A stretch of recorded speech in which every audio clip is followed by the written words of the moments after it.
there was a deadly explosion right near the finish line at the Boston Marathon. We have a victim here from the original incident. Can you please start an ambulance? She's about a 25-year-old female conscious and has injuries to her lower leg. I wasn't going to let this stop me. Elizabeth Birmingham is strong. She's a runner, a fighter, and a survivor. But there were times when I thought, oh, you've got to be kidding me. This is just not fair. Elizabeth ran into hard times at a young age. Her father died from kidney cancer when she was 16.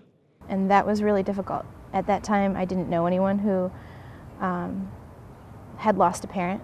Elizabeth found an outlet supporting others. She volunteers at a camp for children who also lost a parent or guardian, and currently she's a special ed teacher at a Boston elementary school.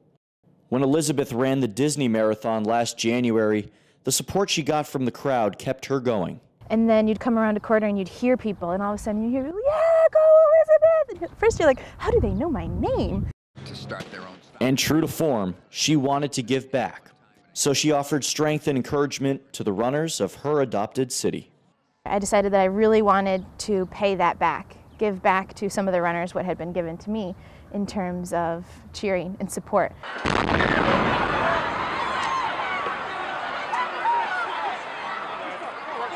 We were standing there cheering the runners on, and then the next thing I knew, I heard this massive noise. And they said there was an unconfirmed report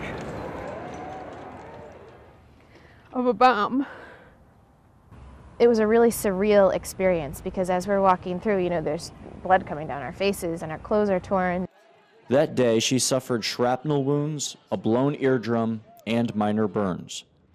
When the first bomb went off, Elizabeth was right here on Boylston Street, just 30 feet from the finish line. On Monday, she'll return to this emotional place in history, but only for a moment, when she runs the final 30 feet of the Boston Marathon.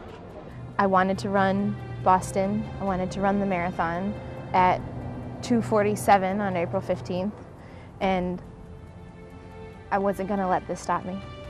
It has been a year-long road to recovery, but you can't help think the last stride is the biggest step of them all. Jonah Javad, Channel 2 Sports.